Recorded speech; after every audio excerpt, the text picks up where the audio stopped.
This is the Good Neighbor Podcast, the place where local businesses and neighbors come together. Here's your host, Scott Howell.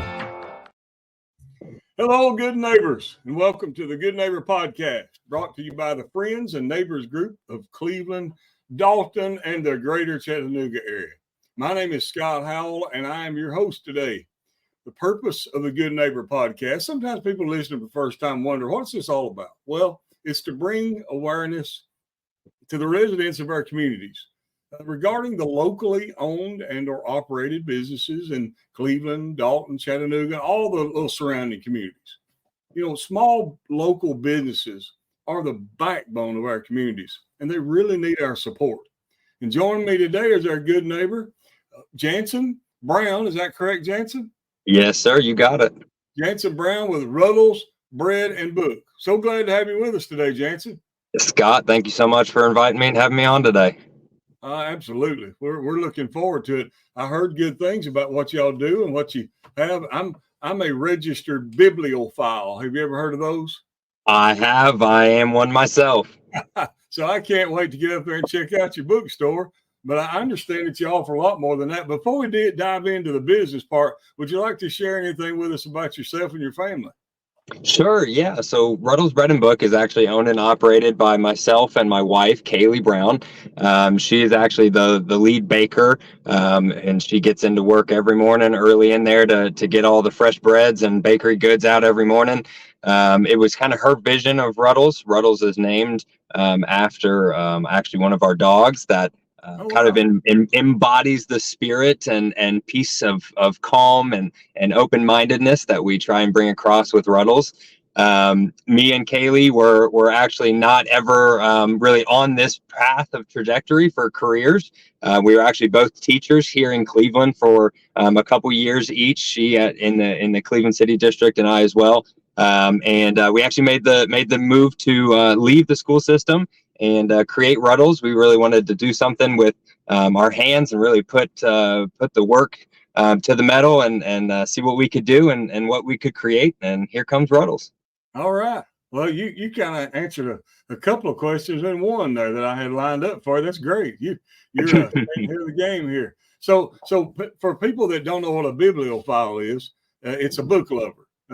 You know, a lot of people don't know that the Bible is actually an English translation of a Latin word, biblio, that means book. And so a bibliophile is a book lover. That's what I am. I probably have over 1,000 books. If I wanted to embarrass myself and say close to 2,000 in my own personal collection. Wow. It probably would not be inaccurate. But I've got a lot of books in my personal collection I've collected over the past 40 years, you know, and I have a hard time getting rid of a book, I guess. Oh, yeah. It always feels like we're adding another shelf, doesn't it? Yeah, that's what people tell me anyway. But so tell me how all of this and the bakery and everything relates to Ruddle's. Sure. So we offer kind of a trio of goods primarily. We offer coffee, used books and locally sourced books, as well as baked goods. So we do have a full oven. We consider ourselves a micro bakery.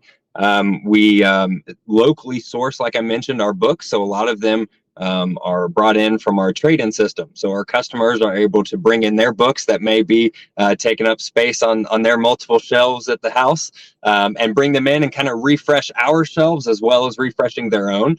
It was really a need that I felt as a book lover that was needed.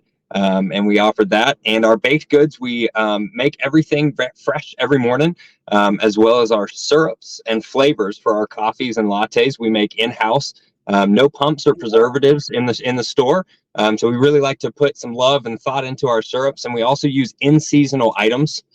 So we do have a stable coffee menu that has like traditional things and regular lattes, but also our gourmet latte menu, which has what we call our experience drinks that use those same fresh seasonal ingredients in both the latte syrups and the bakery items. Okay. Now, talking about the bakery items first, you know, today we have a lot of people who have gut issues and they're looking for gluten-free options. Do y'all have those options as well? We do not, but we do encourage people to kind of look into the benefits of what fresh bread is versus buying bread from the store that has been stored and processed and shipped around before it gets to the storefront. We in no means are trying to tell people that to hop off of gluten-free, but there is healthier alternatives and routes that people can go to kind of take a step back and get things fresh, which is better for your body anyway. Okay, well, that makes a lot of sense. Now, Yeah. on the book side of things, tell us about the books. You said they're used books.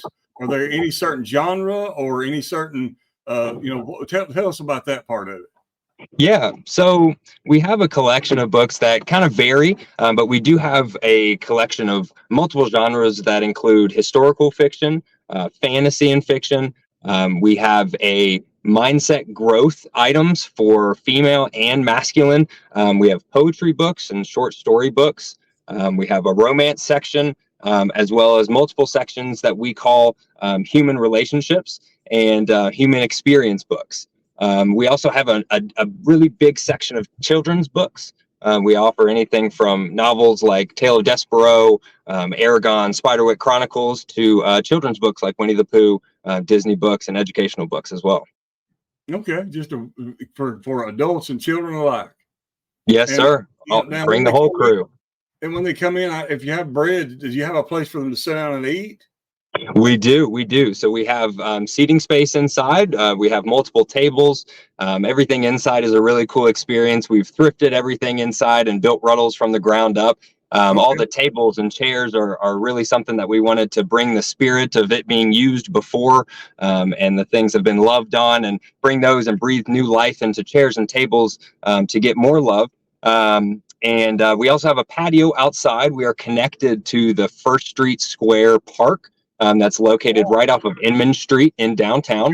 Okay. So we do have a really awesome outdoor patio with great iron furniture and chairs to sit and hang outside in the beautiful weather. Let's say I'm in the middle of a novel of my own, but I'd love to come down there and check out your bread and eat on the patio. Am I welcome to bring my own book? You are very much so welcome. We have lots of book clubs that come in as well as individual readers. We do have kind of, like I mentioned before, a calmer and peaceful environment. So a lot of people like to bring their kids, get some work done as well. We've got awesome Wi-Fi. People do a lot of work from home as well. So it's a really cool environment to kind of calm down and really dive into those extra chapters that you weren't able to get to at the house. Okay. So now, Kaylee is with you here, and we're glad to meet Kaylee as well. And the next couple of questions I want to ask are kind of personal questions. So, what do y'all do for fun when you're not running puddles? Oh, oh boy, when we're not at Ruddle's, man, we have 4 dogs at home that we rescued. Yeah. So we're usually hanging out outside with the dogs, reading books. Our personalities may very much flow with Ruddle's itself. So it's really nice. Our hobbies are also our full-time jobs. So thrifting, reading books, hanging out with friends, drinking coffee, going on hikes, a lot of time with family and friends as well. Yeah, that sounds awesome. Now I understand before you come on the conversation, Janson was saying that the business was named after one of your pets. So do y'all still have pets? We do. We have 4 dogs, all rescue dogs, rehabilitated. We have a wonderful cat as well. And then my family has some cattle on a farm and a few horses. So we really, really love animals and connecting with animals and people as well. Yeah, that's great. And if I accidentally said puddles a while ago, I'm so sorry. I think I did. After I said it, I thought, wait a minute, did I say puddles? Ruddles. Y'all ignore me if I said puddles. I'm sorry about that. Ruddles, bread and book, okay? So I want to ask a question for both of you. Y'all can both answer, or you can decide who wants to answer. But I'm going to get just a little bit more personal. So, you talked about you were in education. You obviously went through some schooling to get that point, right? I don't know what point that y'all met or how long you've been together, but I'm going to ask this question. So have y'all been through any hardship or life challenge that you can look back now and say, now that we've rose above that, we can say that we're stronger or better for what we endured? Oh, 100%.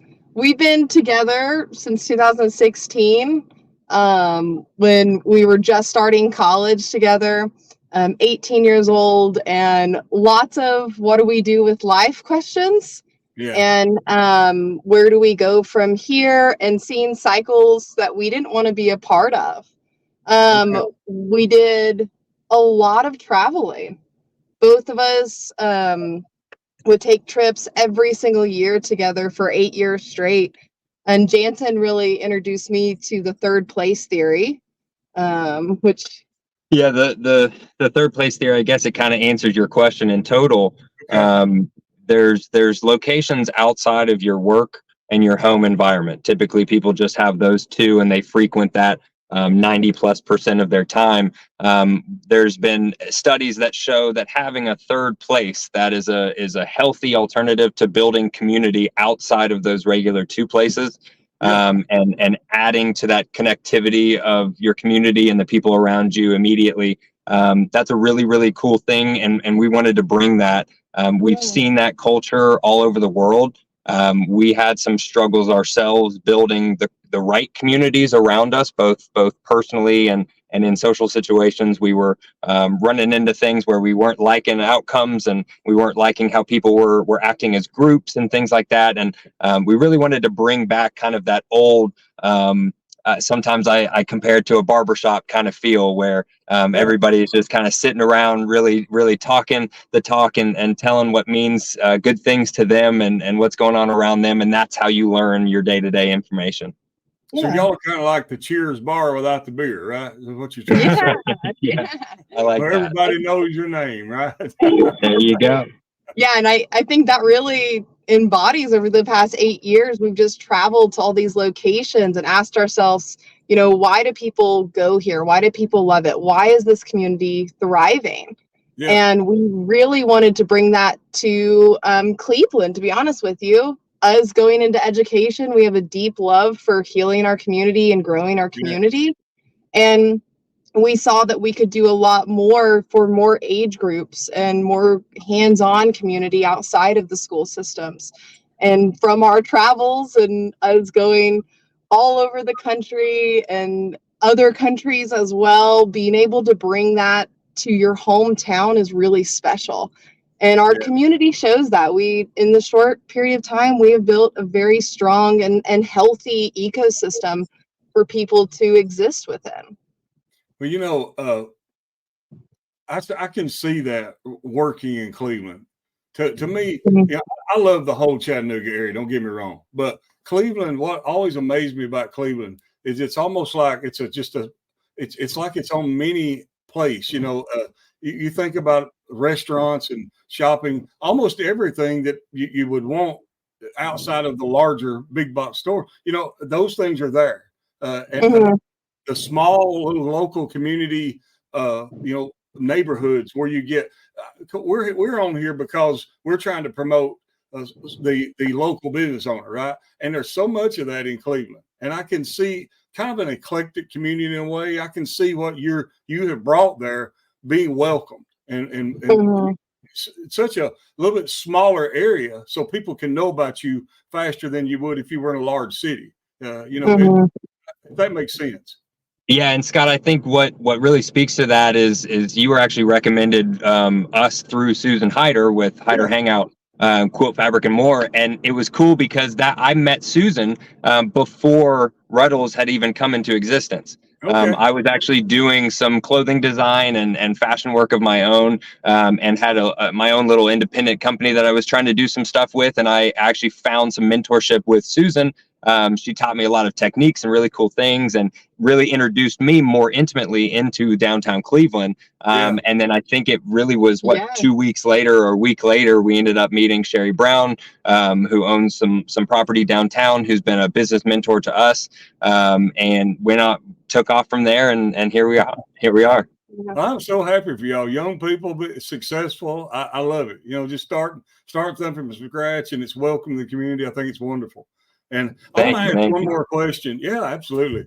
I want to ask one more question. I want to ask it from both of y'all. So whichever one wants to go first is fine with me. But if there was one thing that you wish our listeners could know about your business, but they wouldn't know if you didn't tell them, what would that be? If you'd like to shout it from the rooftop, what would it be? Oh boy. Oh.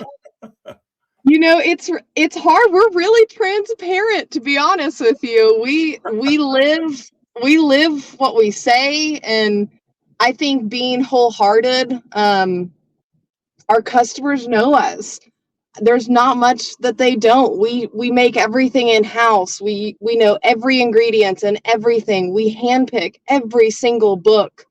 Our friends and family are involved, which is our community at this point. And I would say the one thing that I hope everyone would know and want to tell everyone is that we truly care and love our community.